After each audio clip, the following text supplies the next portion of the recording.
Hey guys, welcome back to my channel. I thought it was about time to do a update on my daughter Scarlett and her health. If you don't know, my daughter Scarlett was diagnosed with growth hormone deficiency early in the year, and this is caused by a ectopic posterior pituitary disorder that they found through an MRI. So I will leave the other videos with her health updates down below in the description box, so you can check those out if you don't know exactly what's going on. But I'm making these videos so that if anyone is going through this testing process, you kind of know what to expect, or if you know someone that has this disorder or that might have a growth hormone deficiency, you can have a little more information. So all of this is based on my personal experience and with information from my daughter's doctor. So the last time I updated you guys, she had just had her MRI and she had been diagnosed and she was about to start treatment. So what they did at that same time, right before we started treatment, is they tested all of her other hormones. Because of her ectopic posterior pituitary disorder, all of her hormones could have been affected. So they did test all of her other hormones, and thank God they're all great. So every year she's going to have all of that blood test redone.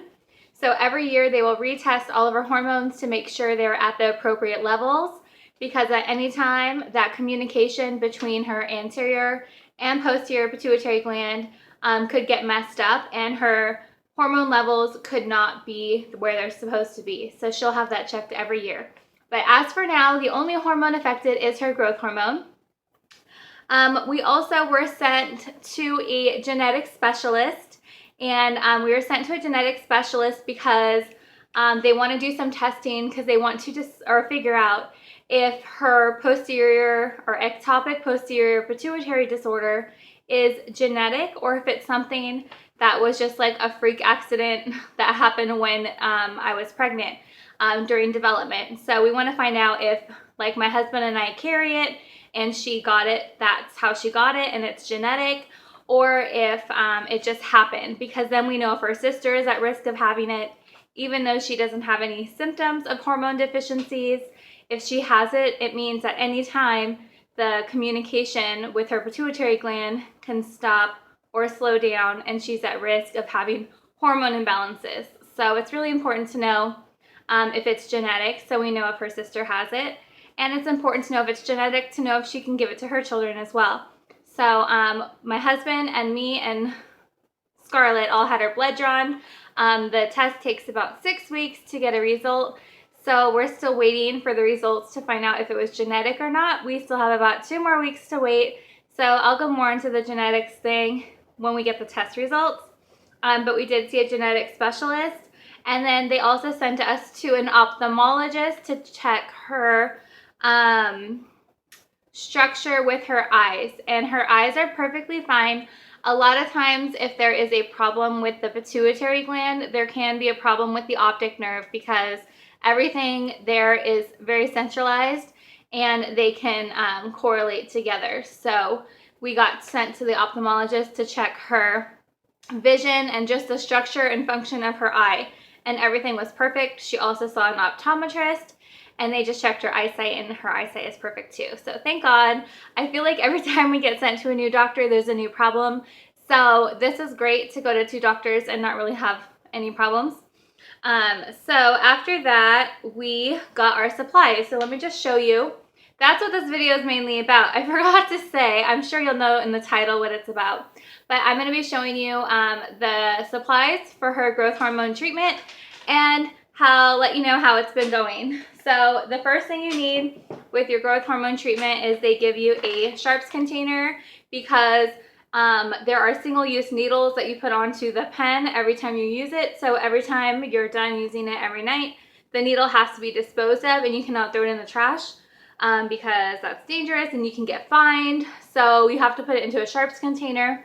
Once it's full, you seal it, and you have to take it to a sharps approved designated disposal area, because you can't just throw it anywhere. We can take it back to the hospital and they will take it. So that was the first thing we needed. The other thing we needed were alcohol swabs because we have to wipe off the pen and we have to wipe off the spot where she's getting her injection every single night at 7 o'clock. And we use 2 alcohol swabs a day for that. And then we needed the pen needles. The pen needles are very ultra fine needles. So they come like this. Sorry, my nails are like horrible.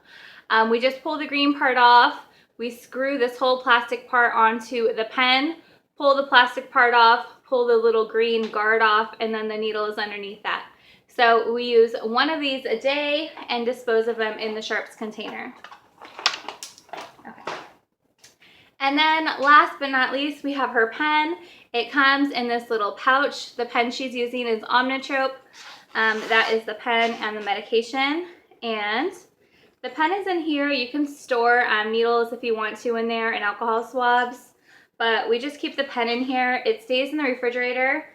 We pull it out 30 minutes before she gets her injection just to allow it to come to room temperature for her injection.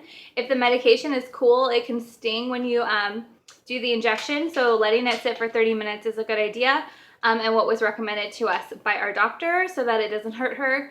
And then afterwards we put it back into the refrigerator. So if we are traveling and we need to bring this with us, we need to, they actually provided us a backpack so that we can carry our sharps container with us and all of our supplies, and we can carry our ice packs. They gave us a little cooler with ice packs to put into the backpack with the pen so that way it stays cold.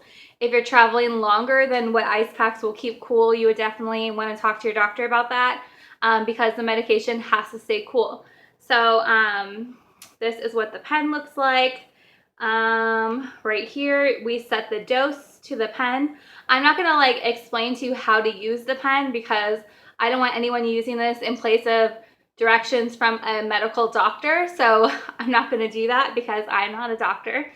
But the needle goes on the very end right here. It just screws on. Let me see. There you go. You can see it. It just screws on. The actual medicine is in that vial. So there's a vial in there that has the medicine. We screw on the needle, set the dose, and we give her the injection. So that is the function of the medication. For now, we have only given the injection in her stomach.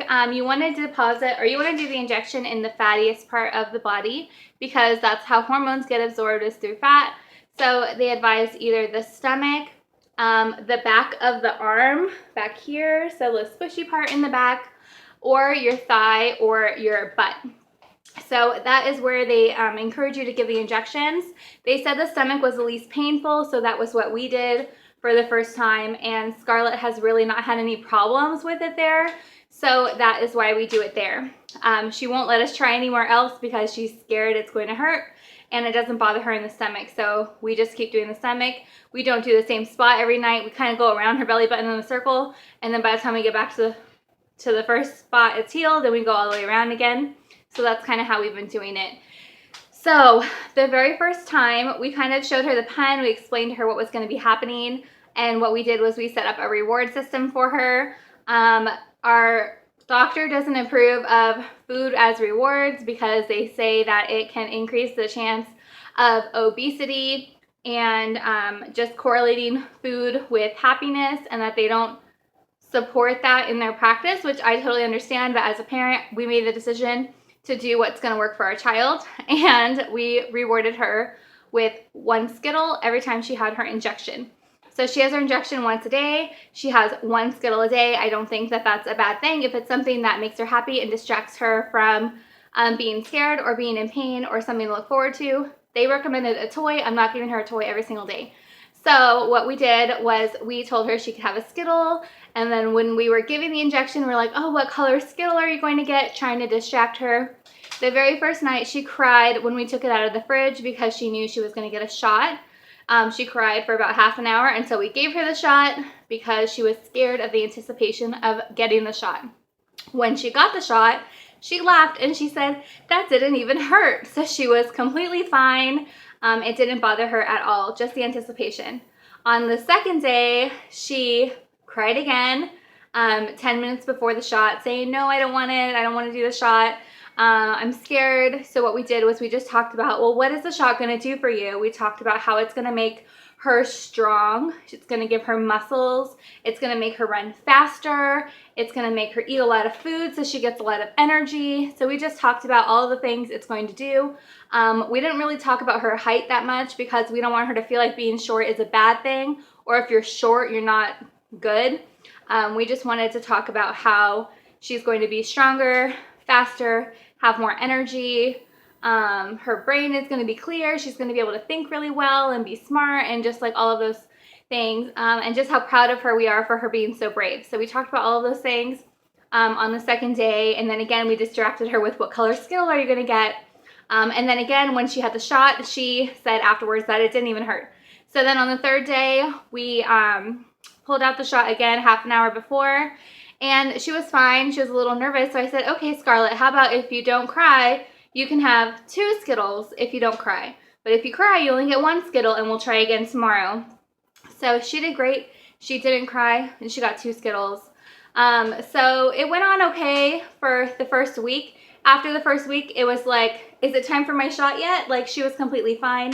After week 2, we didn't do the Skittles anymore. She just got her shot and went on with her day. Usually she's watching a movie because it's right before bedtime, so she's usually winding down, watching her movie or her iPad before bed. That's how we like get them to like relax because they're so play all the time, both of my kids. So now she gets the shots with no problem, no bribery. After the 2 weeks, we did take her to Disneyland. But obviously that's not something everyone can do. We get in for free, so that wasn't a problem for us.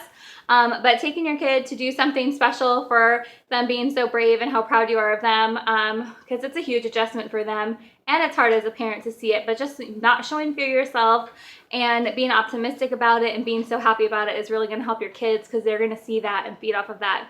So we did take her out of school one day, and we took her on a special day just for her to celebrate how brave she was. So we did a Disneyland day about 2 weeks in.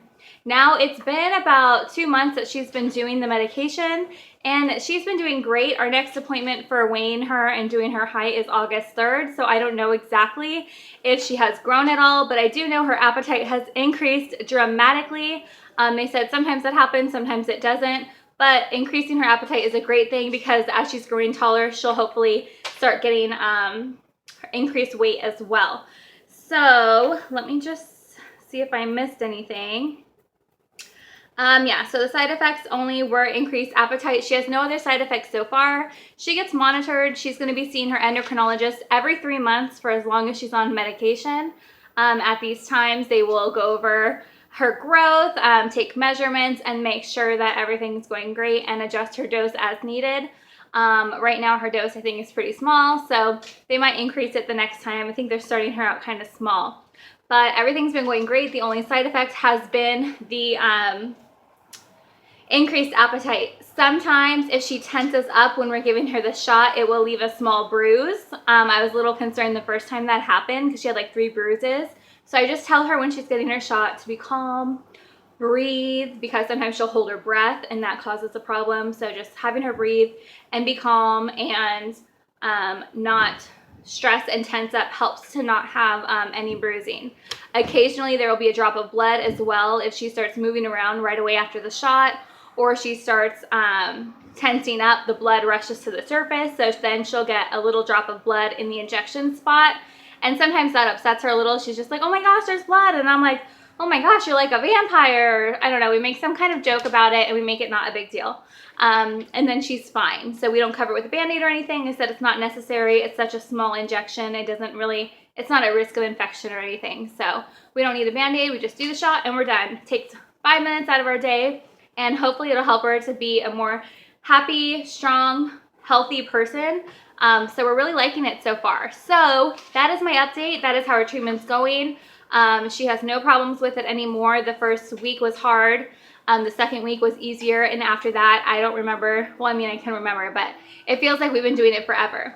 We did go to dinner once. We went out to dinner and we had to take it with us. I gave her the shot in the bathroom, and I had the sharps container with me to throw away the used needle. So that was fine. We just went to the bathroom, did the shot, and came back out. So that was fine. So that's the only time we haven't been home at 7 o'clock to do a shot.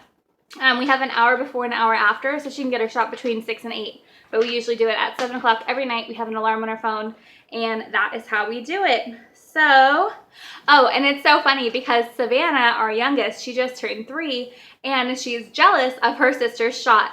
So every night after Scarlett has her shot, we take the needle off, and just with the pen, with no needle, just the pen like this, we'll push it against her, and we'll go 1, 2, 3, 4, 5.